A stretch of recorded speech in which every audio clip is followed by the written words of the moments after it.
mga kosa, pag-usapan natin ang tatlong variant ni Aerox Turbo 2025 na nilabas ni Yamaha ngayong December bago pa magsimula ang 2025.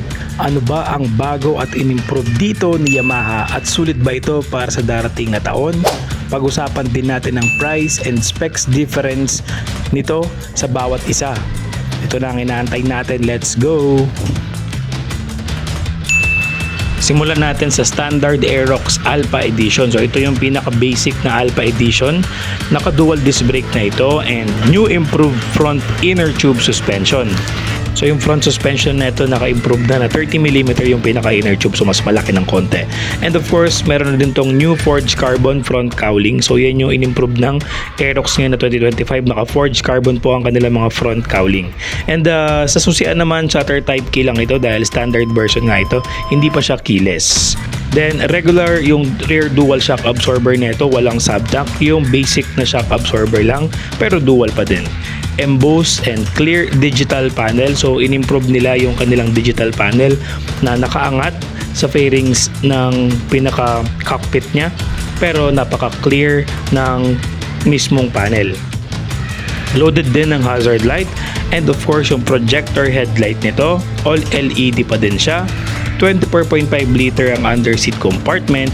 Extra large pa din ang rear thigh size nito na mayroong 140/70/14, 790mm ang kanyang seat height at ang ground clearance naman ay 145mm.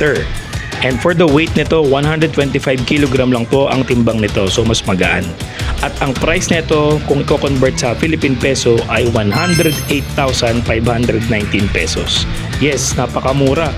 108,000 lang, naka-forged carbon ka na, dual disc brake with front ABS. May front compartment pocket din ito with charging port. And of course, naka-projector headlight ka pa.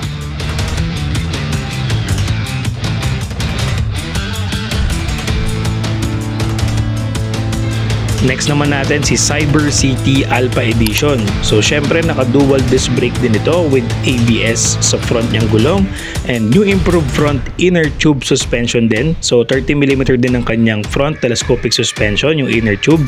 New forged carbon front cowling, same din po. At may mga carbon na fairings pa ito sa inner fairings niya. Smart keyless system naman po ito. So compare kanina, naka-shutter type key lang, ito smart keyless system na siya. Dual disc brake din ito na mayroong traction control sa likuran. Embossed at clear updated digital panel pa din po siya. So same sila ng standard na naka-digital panel pero embossed at napakalinis na pagkakagawa. May start and stop system na rin po ito.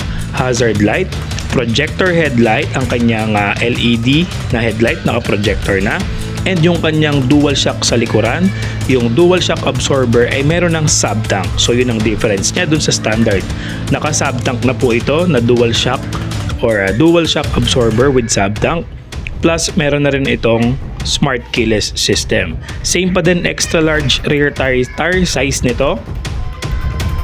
And same pa din ang seat height, 790mm with 145mm ground clearance. At ang timbang naman po nito ay medyo mabigat, 127 kg compare sa standard na 125.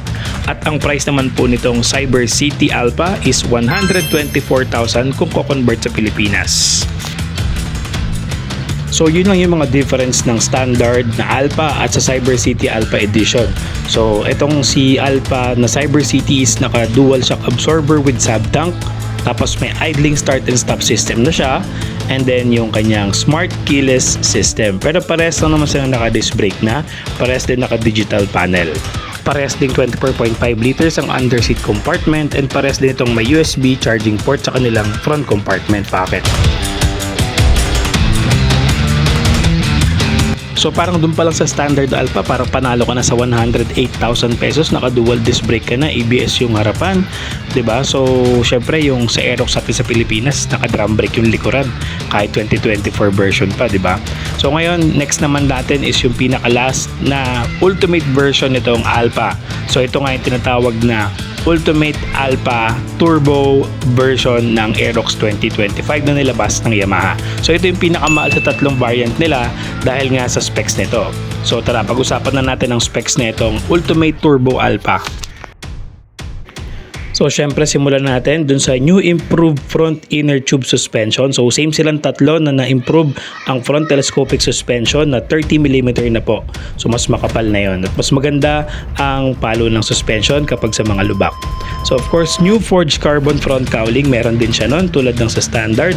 And ito, ang malupit, meron tong new performance damper. 'Di ba? So, yun ang lamang netong turbo Alpha dun sa dalawa, new performance damper. Tapos syempre dual hydraulic disc brake pa rin ito. Yung front niya may anti-lock braking system and yung likuran naman may traction control system. May start and stop system din ito, may light control, hazard light, passing light, and yung new TFT display with phone connect, music, navigation, loop time or lap time, drive modes, and Y-shift turbo, or yung tinatawag nila or ni Yamaha na YECBT. Yun yung Yamaha Electronic Continuous Variable Transmission na mas mabilis to sa mga regular na scooter or Aerox kapag naka YECBT or Y-Shift Turbo Motor System ka na, parang yung NMAX Turbo. So syempre, extra large rear tire size pa din ito. Malaki ang gulong sa likuran, 790mm ang seat height niya, 145mm ang ground clearance, parehas din po nung dalawa. At ito medyo mabigat ang kanyang timbang, 130 kg ang kanyang timbang.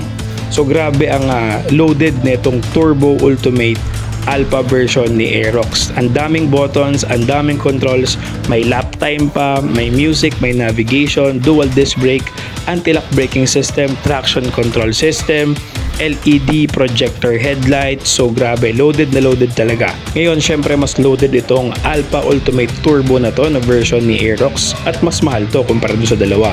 Ang price nito kung ko-convert sa Philippine peso is 152,000 pesos only. Grabe no, kapresyo lang siya ng NMAX sa atin na 2024 ABS, 152k or parang mas mura pa nga to.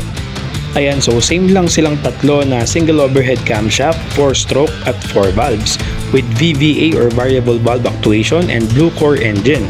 Parehas din silang tatlo na 5.5 liters ang fuel tank capacity at lahat din ito ay fuel injected.